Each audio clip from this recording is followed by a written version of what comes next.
Assalamualaikum warahmatullahi wabarakatuh. Perjalanan Islam dimanapun berada. Ini adalah silsilah perjalanan setelah kematian.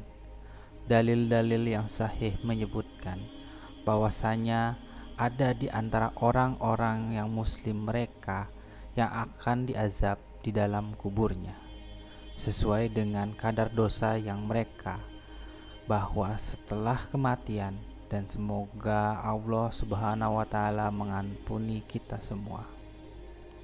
Rasulullah Shallallahu alaihi wasallam diriwayatkan dari sahabat yang mulia Abdullah ibnu Abbas radhiyallahu taala anhuma, bahwasannya Rasulullah Shallallahu alaihi wasallam pernah melintas dua buah kuburan orang muslimin. Kemudian Rasulullah Shallallahu alaihi wasallam bersabda, "Sungguh dua orang penghuni kubur ini sedang diazab." Dan Rasulullah Shallallahu alaihi wasallam diberikan mukjizat oleh Allah Subhanahu wa taala. Diperdengarkan kepada beliau rintihan atau teriakan orang-orang yang diazab di dalam kuburnya. Ketika itu diperdengarkan oleh Allah Subhanahu wa taala. Kemudian Rasulullah Shallallahu alaihi wasallam mengatakan kepada para sahabat beliau, "Sesungguhnya dua orang penghuni kubur ini tidaklah sedang diazab gara-gara perkara yang besar atau gara-gara dosa besar. Menurut kalian, dia diazab oleh dua perkara sepele menurut kebanyakan manusia.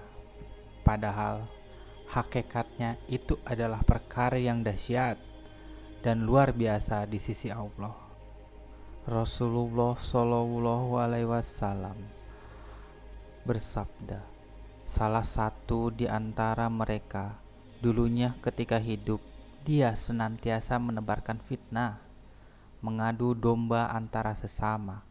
Yang satunya lagi, ia tidak pernah peduli dengan kesucian dari najis.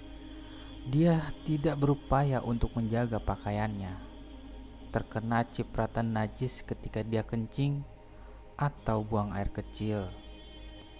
Gara-gara hal ini, keduanya diazab di dalam kuburnya, dan sampai rintihannya dan teriakan mereka itu diperdengarkan oleh Allah kepada Rasulullah Shallallahu alaihi wasallam." Hadis ini sahih, diriwayatkan Imam Muslim dalam sahihnya. Berhati-hatilah dari dosa-dosa kita. Enggak hanya akan mendapatkan dampaknya di dunia, kita akan merasakan dampaknya juga di dalam barzah.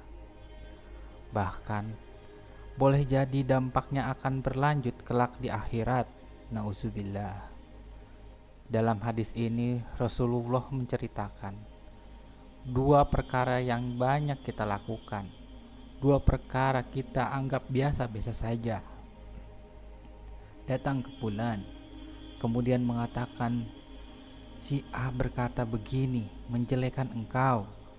Kemudian datang kepada Anda mengatakan, "Si ini begini tentang engkau, dia menjelek-jelekan engkau." Dia melakukan adu domba atau riba dan seterusnya, sehingga memunculkan permusuhan antara kaum muslimin. Orang-orang beriman ini perkara yang banyak kita lakukan. Kita anggap biasa sepele, padahal itu dosa besar di sisi Allah Subhanahu wa taala.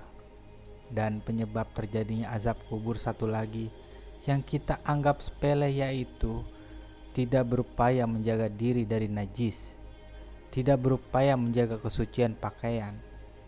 Karena pakaian kita yang gunakan untuk sholat, jika kita tidak memberikan perhatian dalam masalah ini, justru dikategorikan dosa besar oleh Rasulullah Shallallahu alaihi wasallam. Penyebab terjadinya azab kubur.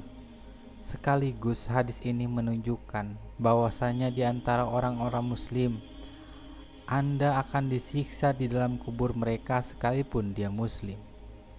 Semoga ini menambahkan rasa takut kita kepada Allah Subhanahu wa taala dan menambahkan rasa kepedulian kita untuk segera bertobat, beristighfar dari dosa-dosa besar, termasuk juga dosa-dosa kecil. Dan kita juga menjadikan kita agar menjadi lebih baik dan menjaga kesucian. Di samping kesucian hati kita secara batin, kita perlu menjaga kesucian pakaian kita, anggota badan kita dari najis. Semoga Allah Subhanahu wa taala memberikan taufik. Subhanakallahumma wa bihamdika asyhadu an la ilaha illa anta astaghfiruka wa atubu ilaik. Assalamualaikum warahmatullahi wabarakatuh.